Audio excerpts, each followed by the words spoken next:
So, welcome to the last panel of the conference, last but not least, exactly. We need to discuss the cultural heritage in the digital public space, the digital public space itself, and we are here to take the out-of-market perspective after 2 days of focusing on the market regulation, the market problems, the market challenges. So this panel is organized and hosted by the Jean Monnet Chair of the Digital Single Market and the Free Flow of Information in cooperation with Centrum Cyfrowe, our partner also for the conference. And the Jean Monnet Chair was established at our faculty this academic year, at the beginning of this academic year, as a project co-funded by the European Commission to develop teaching and research in the area of the digital single market law and the free flow of information, and it means that also in the area of fundamental rights. So these cross-cutting issues are at the heart of our research and teaching work. And under this project, we also try to establish the dialogue with partners from outside the academia, and this is what we want to do today. This is what I wanted to do today. So we invited the Foundation Centrum Cyfrowe as an organization that focuses on the social aspects of the digital transformation to be our partner in this discussion and the discussion that we are about to start. So I find it perfectly justified to discuss the questions of cultural heritage along the discussion on data as market resources and public space that needs to grow in the realms of the market and of the digital market.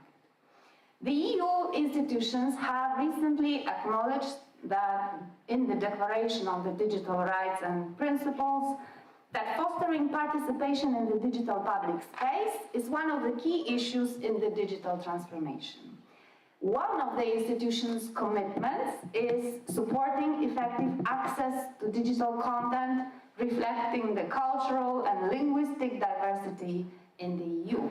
This declaration is just a point of reference. It offers a bigger picture for legislative initiatives such as EACEA or AI. To discuss not only the legislative framework or the public policy framework, but also the reality of making the culture, content and cultural heritage accessible to the public, I invited the experts in the projects that are developed on different levels, including regional and national and potentially also international. So I would like to welcome the panelists. Tomasz Włodarski is the director and project manager in Małopolski Instytut Kultury, which is the regional cultural institution, with the mission to promote culture, access to culture, and stimulate the debate on how to do it. And the particular project I would like to focus on is the virtual museums of Małopolska, the project that allows you to virtually visit and experience over 2,000 exhibits from 42 regional museums. And this is all thanks to the works of a regional digitalization lab that we are going to talk about. My next panelist is Grzegorz Zajączkowski, expert for the digitalization and data for the Ministry of Digital Affairs, and here a representative, but not only, of a Chronica project. Chronica is a multi-search engine for national resources on culture, science, and also on public sector information. And I have just learned that there are more than 20 millions of virtual digital objects in different categories that are accessible with this tool. And last but not least, the partner in the discussion is Konrad Liściński, representing the Centrum Cyfrowe. So, welcome Konrad as well. So, my first question is a very brief question. So I give the panelists maximum 1 minute to answer this question. So, what is your own briefly explained idea of a digital public space. It means that I start, isn't it? Yes. First of all, I'd like to explain the term Institute of Culture. I mean, because we have a foreign international guest here, and it's important to remember that culture institutions in Poland are mostly public. I would say that about 75% of culture institutions in Poland are public. We have a special legislation that makes an even smallest municipality obliged to have at least one culture institution. So that's why I'm so attracted to the term of public space. And at first I thought that because of many challenges, there's anything like digital public space. But then I thought actually, maybe I'm wrong. Maybe actually it's really similar, because if you compare it to, let's say, to the public garden, it's kind of very similar, because the municipality has to invest in a public garden, has to trim the grass, I don't know, repair stuff. So maybe it's not a very distant analogy to that. So this digital public space, for me, I think, resembles the same category as a public space criteria, I would say, in physical space as well. Thank you. Okay, from my one, two, three. Sorry. From my perspective, at first, I am the fan of the Wirtualne Muzeum Małopolski, where we construct a Chronica project. It's very big, very. We can concentrate our resources from over 40 public institutions in Poland, like museums, galleries, libraries, of course, and small NGOs repositories. We look for the existing project in Poland. Wirtualne Muzeum Małopolski is the repository of, I think, more than 20 or 40 museums.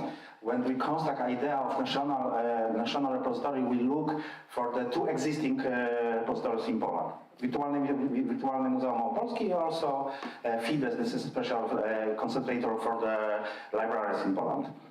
But from my perspective, I am lucky, because I'm looking for the building of the digital public space in Poland from over 20 years.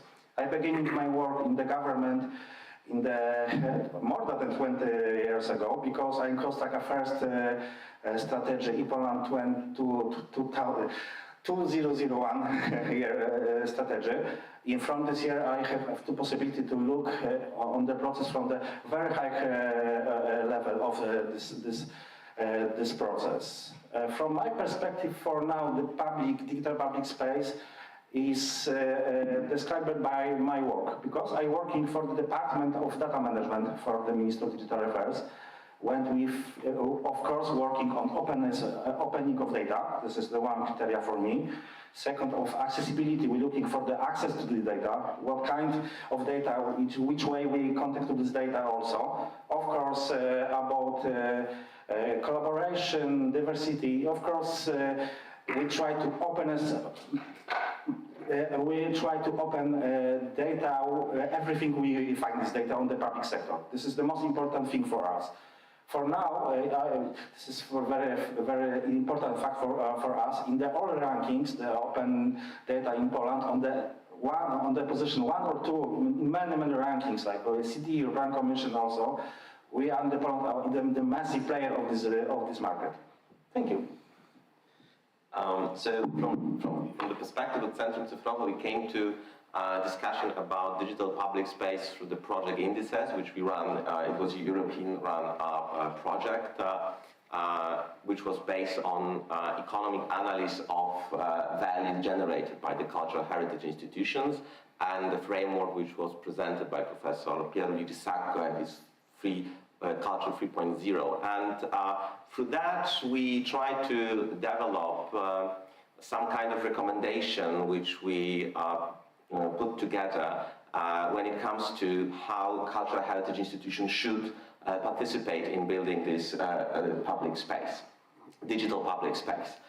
Because from our perspective, nowadays, we don't have a clear definition of what is digital public space, we also build our definition on the traditional public space, and we try to translate this traditional public space, like parks, like museums, like galleries, in the realm of digital technology. And from that perspective, I think that there are the most important values which are the same for digital and for analog public space. So the first of all is an openness, which states from an inclusive environment and environment which is accessible from different level of accessibility, not only legal but also technical accessibility.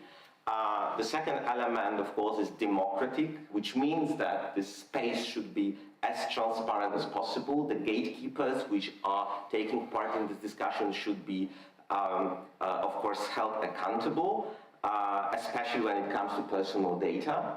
And also it should be sustainable, both from the perspective of social sustainability, but also from, of course, environmental sustainability, because when it comes to digital things, we need to also take into consideration this level of environmental, footprint generated by that at the end. So this is, our starting point. We don't have, brief definition, but like core values on which we are building. Thank you. So, for 2 days now, we've been talking about market actors, different market actors, service providers, technology developers, producers. I wanted to ask the panelists, do market actors take over or contribute to the digital public space? We can start from the... Okay. That's from the coin? Yeah. Okay, so once again... Okay, so what we understand as Centrum Cyfrowe, which is a part of the Comunia Association, we collaborate closely with the Wikipedia Foundation and also with Europeana and Open Society Foundation. We think that currently the market. All discussion in European Union and also this declaration somehow is based on assumption that this digital public space is created or will be created by market players. So they are focused on how to regulate problems with those market platforms, how to regulate problem of content moderation and so on and so forth. But whatsoever, we're still discussing a situation in which this dialogue in the digital public space is taking place in those profit-driven entities. And from our perspective, we think that when it comes to translate the values which I was talking about before into reality, we need to have a public space which will be public in a meaning that it will be outside of the market economy and outside of the market logic. Because, when it comes to all those platforms whatsoever, they are based on some kind of models which gather your data, somehow analyze your data, which is translated in some kinds of mechanism of the censorship. And this is a private censorship mechanism. It could be treated as a private censorship mechanism. So from our perspective, we need to build, and this is what we think definitely lacks this declaration, we need to build a public space, like a place when we will have those, transparent rules which will not be controlled by the private operators, but definitely by public sector organization. And that's why, from our perspective, the natural, pillar for the system are cultural heritage institutions. They have experience to be those places in our lives, in society, those libraries, galleries, museums, the places where you have discussion like ongoing on different topics.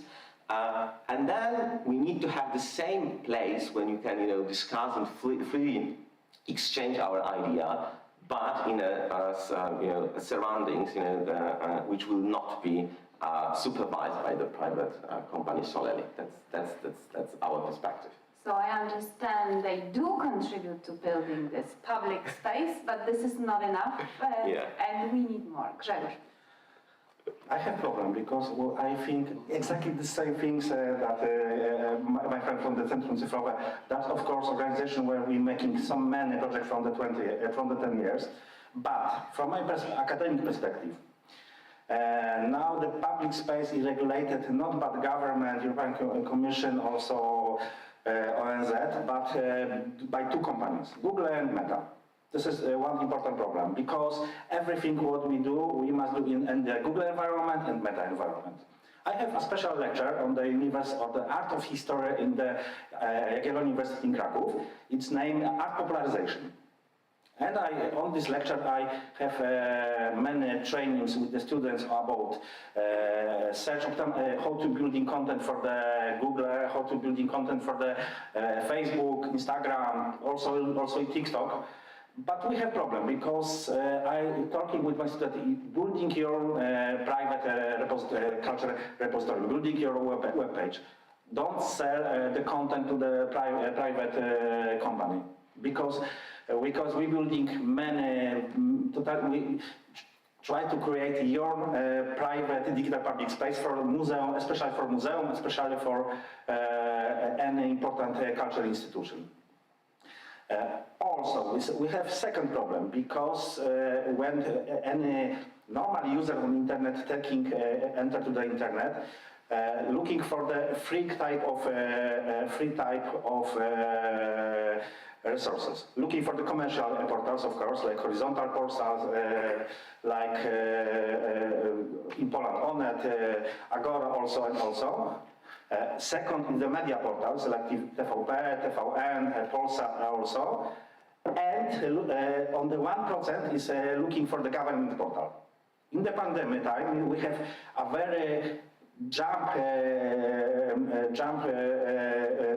users to the resources like National Library of Poland, Polonia.pl. This is most important resource of book in Poland. For the Szukaj w Archiwach is the most important portal for the National Archives in Poland. Also for the Minateka, this is resources for with the educational films, lectures also. But the government plays a very, very small role on this perspective. From my opinion, this is more than that 5%.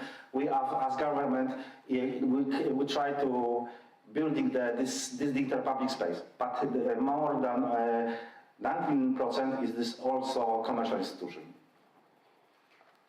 So commercial institutions have users and they are active participators of those spaces. This is probably what those cultural institutions, this is one of the challenges for the cultural institutions to have it. But first, let's focus on the original question. I think challenges are something that is important, especially with, even with the first question and the second question I'm now talking about, but when we picture something that you said, I have a temptation to say that nothing at all. They are not interested, but because they do business. And I share, and in that way the sustainability in public space is something else than market kind of sustainability. And I'll share some experiences from the history of digitalization or regional digitalization lab. We started, I think, 2010, and the first, already 2 EU projects subsidized our activities, which is also some challenge, but the first and the second actually was some kind of form of public-private partnership, because we had to have competences from the market. It's very hard to find IT technicians and specialized people to really work on such issues, to build the repository or database called Musa. That's what we use. And it happened that actually they were interested, they worked with us, we learned together, but the product now they developed on the basis of those experiences is commercialized further in other public institutions. And it's not like that we have an access to their help at any time. We have to pay for that, which is a challenge for us because it's quite expensive. now we are preparing ourselves to draft the third edition of the EU project, the regional operation project. And I've been contacting some academia because I thought that, because we want to conceptualize the objects, the 3D objects that we had some ideas how to do it, but we needed some digital competences because we don't have them on our team, not in the way that we need. And it was quite funny because I was told that obviously our potential academic partner is very much interested, but no one has time because obviously they do their PhDs, but most of them, 90% of the time they spend in private companies working.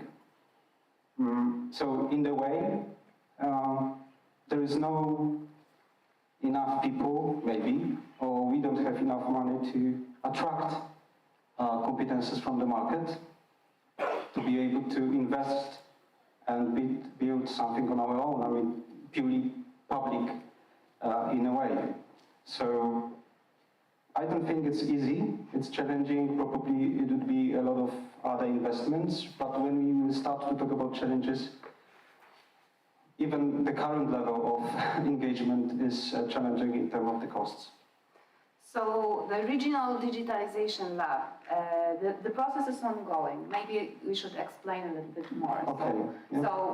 So you use technologies to digitize the objects that are already in the regional museums and make them accessible online. So this is an ongoing process. It is an ongoing process, despite that the projects are going on and going off, but we are heavily subsidized by European Union. That's the main source. The second source is obviously the regional funding of our local authority.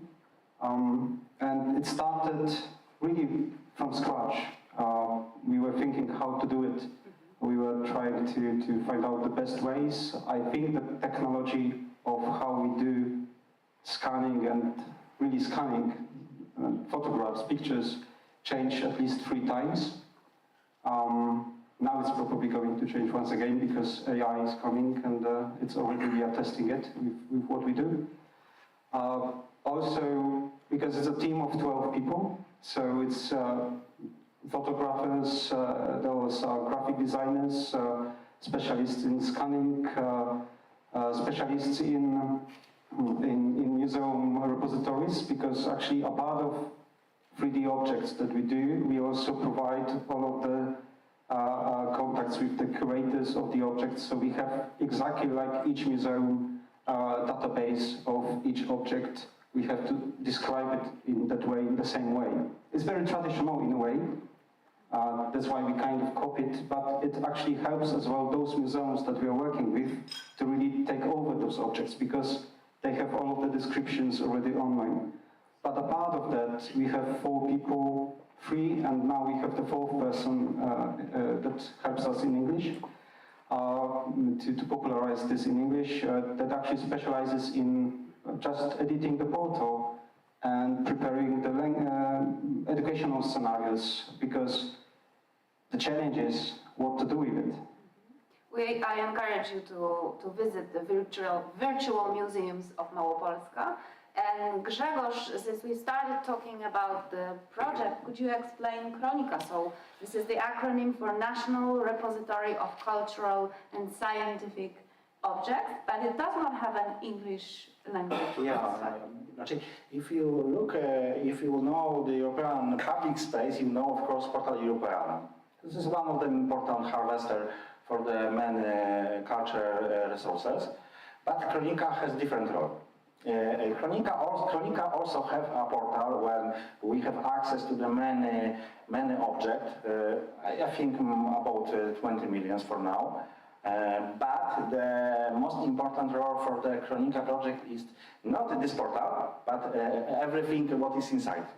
Because Kronika has a backup for the all projects. Kronika is for now the first backup for the National Library for Poland, with the millions of books. First backup for the National Archive of Poland, with the 40 million documents, 40 million, totally inside Kronika. For the National Museum of Kraków, National Museum of Warsaw, we are now connecting to National Museum, also National Museums in Poland. Also, we have inside Kronika we have backup for the many close digitization projects because we have problem in Poland. We of course we have possibility to create a new digitization project. We scanning, making so many objects, but we don't thinking about how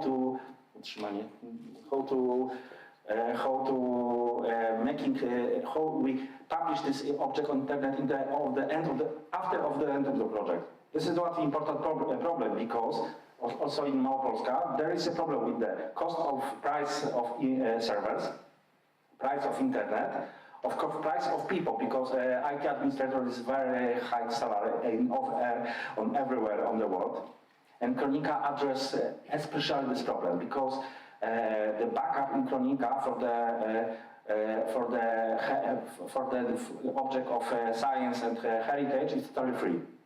When we a small example, small museum in Bielsko-Biała. This is a small local museum with the object of from the history of Bielsko-Biała. I think 20,000. Not very important, but this object is secure in the one integrated repository. Of course, not in one server place because we have many server places in the Poland for now. In the few months, we're changing hosting of Kronika to the national server. For the special new project is named Wspólna Infrastruktura, Joint Infrastructure of the National Joint Infrastructure. This is, I don't have an English name for now, that I'm translating on the line. Also, we for now import data from National Polish TV. This is totally new because in the history of Poland we have problem with integrating data from the media institution because there is a problem with the labs, of course. This is very high, this is very extremely copyright loss of this material. We integrated data from the Polish Radio. We integrated data from the Filmoteka Narodowa. This is one of the important archive for the Polish film. Also, we integrating data from the one of the important national institution wytwórnia filmów fabularnych dokumentalnych. I can't know the English name of this institution. It is one of the important national producers of film studio. And the first time in history we have every resources connected in the one section. This is totally new. Also, Kronika has many small institutions. Also, we're preparing space for the private collectors because we have a very interesting. This is interesting because we have in Poland many people who is collecting art. When these people creating a digitization of their own collection, move this data also to Kronika. We don't see this data on portal because this is private collection, but the digital data of this object is secure of the Kronika project. So I understand, and this is interesting about Kronika, not only that it has that it offers access to such resources, to a number of objects, but also it allows for commercial use of these objects. Yes. There is many objects in Kronika is ready to use in the commercial project. And now, for now, when we look for the Monnet website, this is one of the important horizontal website in Poland. In many times you see objects from the Polona, Szukaj w archiwach, via Kronika project. And Konrad, your views and. We are looking at Centrum Cyfrowe and those different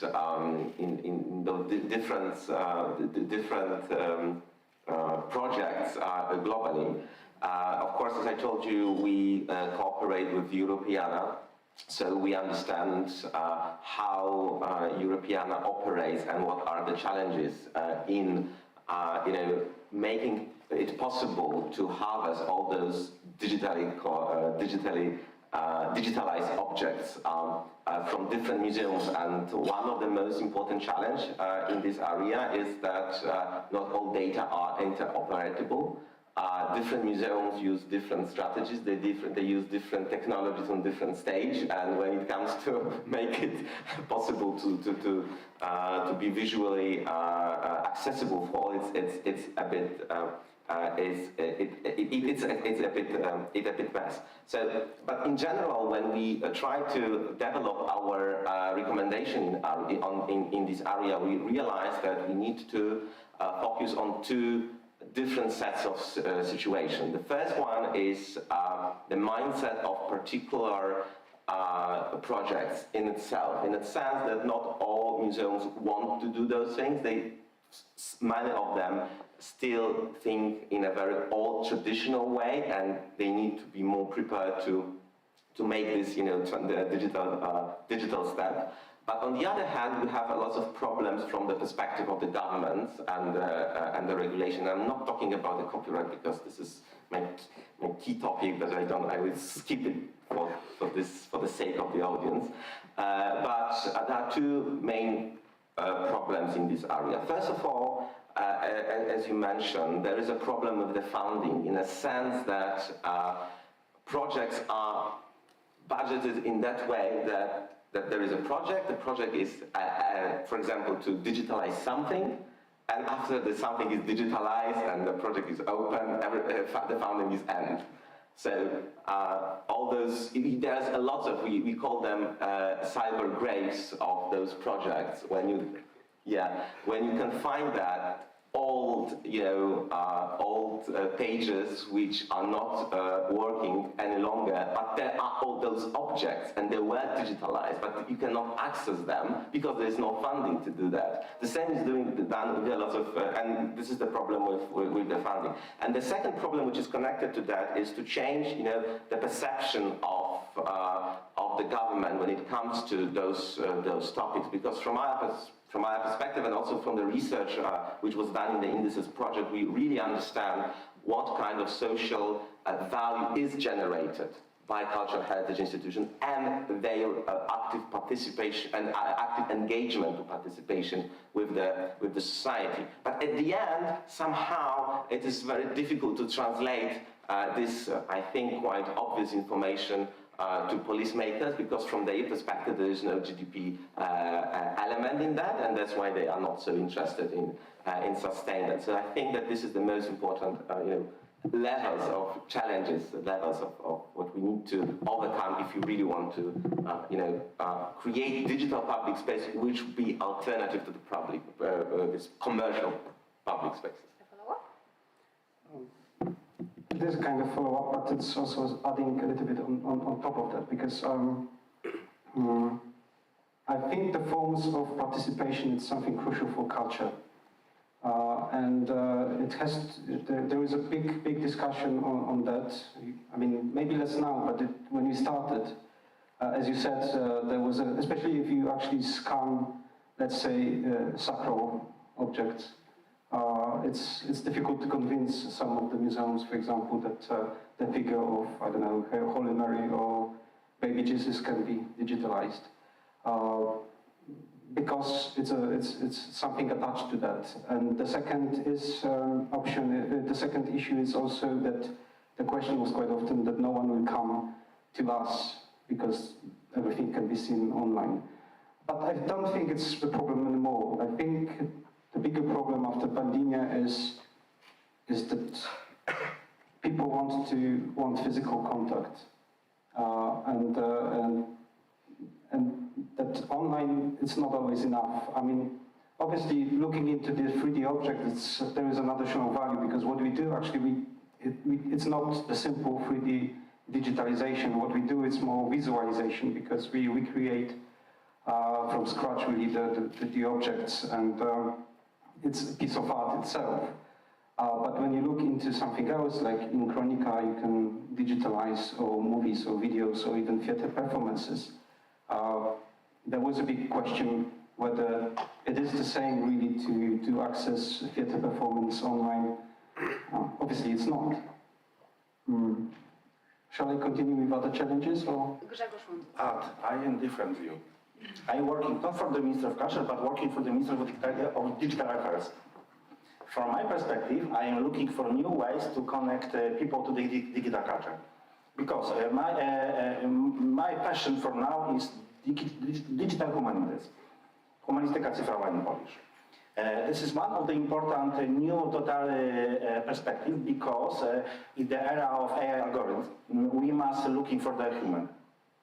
And we try to look, we're looking totally new method to connect people to the very, very big cultural resources.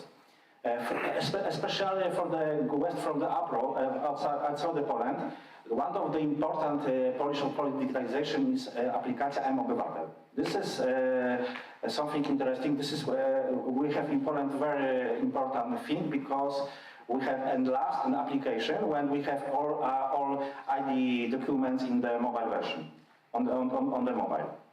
But we are talking something new because we for now working on integrating Kronika with the mObywatel. Because Kronika has much more than 10 million users, and we putting all the Kronika resources directly via search on the mObywatel application. It's absolutely totally new aspect, never realizing on the world. Because when you have a digital ID, you have also access to the resources of National Library, National Archives also. This is a way of thinking of digital humanist in the Ministry of Digital Affairs. Thank you. So if you want to add anything on the challenges, maybe we will combine it with my next question. So what would you expect from the lawmakers? Or maybe you don't expect anything new from the lawmakers. Maybe you have other expectations. I talk in short because we are a worker minister, we creating the laws. This is a problem. It's your fault. I'm also an advisor to the European Commission of Digital Champion of Europe. This is a special initiative creating 10 years ago. And we still working on the AI directive. This is the one of the most important directive we ever created. Because you know, of course, ChatGPT, Vertex AI from Google also. This is a totally new solution that totally changing perspective of work. From our perspective, as a lawmaker, we're making how we regulate this. That's absolutely crazy because the impact of AI is touching every position on the market for now. And from my perspective, we're looking for new ideas how to regulate this. Because for now, we of course many ideas, but I'm talking to you writing to ministry, to write to the European Commission about new ideas to regulate, because this is totally new in the history of the world, something like this. Tomasz. Okay, so I'll try to focus on, because we already said forms of presentation, we already touched on the costs, which is obviously connected to how to attract people that have competences to do this, how to pay for the infrastructure, because it's not only that you buy server one forever. The other issues I think connected to infrastructure is the changing technology really quickly. And if we are funded by the European Union, let's say our project has to be planned, let's say, a year and a half, 2 years ahead of the application deadline. I think we need to start planning it. Then we have an application, then we wait for really starting the project. Then the buying stuff that we've planned for the technology, it's at least 3-4 years after we've planned it, and it's not up to date to what's actually what we need. So if I would have to say, if I would be able to say anything to lawmakers, and I'm not particularly sure whether it's EU lawmakers, because it's probably also some implementation of EU laws in our practical approach to EU project management at the regional level, to be more flexible in terms of how we are approaching in financing and planning, buying stuff and planning technological development within such projects, because quite often we waste some money because we need to buy something that we probably won't use that happened. So it's really difficult because or you have to spend a lot of longish time to discuss it with the with the high-level institutions whether you can change this within your project, which is a huge administrative process to go through. So that's a big challenge. Also, what I see as a challenge now, and I would probably like to talk to someone that actually regulates the policies, is that within our region there are many projects already started about digitalization. So let's say that 13 years ago there was a decision that there is a regional digitalization lab and we need to combine all of the digitalization efforts from the region. But then the political environment has changed. No one remembered what was decided a few years ago, and now there is 23 regional institutions, culture institutions in our Małopolska region, and some of the big museums, they already have their own digitalization of, offices, departments. They produce some digitalization objects, and now they are asking us whether they can use our resources to archive it. Because there's no one, although we tried, no one approach in the region, also because not many people within the Department of Culture is knowledgeable about digitalization. So we really have to attract proper people at the even regional authorities to discuss why it's important to have one approach instead of many approaches. First of all, it's cheaper, but it's not always an argument. Sometimes ambition as well, it's an argument. So this is another challenge, and I think it's not like we just left it aside. We are discussing this. Even now I've spoken with Grzegorz that actually, because he's going to visit Małopolska soon, although you said it quite often, but you are going to have a training for our Marshall office. That we actually are discussing this currently with our department, digitalization department in Marshall office and our Department of Culture, how we can really combine all of those efforts and really even try to sustain or make more efficient buying procurement in terms of infrastructure, because it's really expensive. And even because the political environment changed, it has been forgotten that there was a strategic project. And now,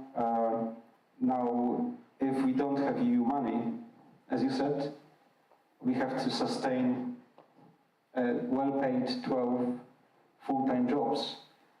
We have to sustain exchange of really costly, expensive equipment, which for such institution like ours, that we are dependent on 95% of regional funding, it's really difficult. That leaves a minute or two for Konrad to discuss. Yeah. So I will not talk in particular about the legal recommendation, because we in the EACEA project, also with the cooperation with the Recreating project, which was a parallel project focused solely on copyright, we develop, share a policy recommendation and legal recommendation in the area how to advance this digital transformation from the perspective of cultural heritage institutions. But I think that one of the most important things which I only want to stress, and it's also somehow connected with what I was trying to say yesterday on my presentation, is that we really need to create, if we treat those cultural heritage institutions as standing alone, socially important institution, not like an offspring of the market system, but as a standing alone institution which are, entrusted in some particular public mission, which are, totally different from this market institutions. If we treat them as that, and I think both Indices project and Recreating project have the same, lens in this direction, So we thought that the most important part of that is to create the right them to, not the exceptions to copyright, to do things, but rights to them to digitalize things and to make them public.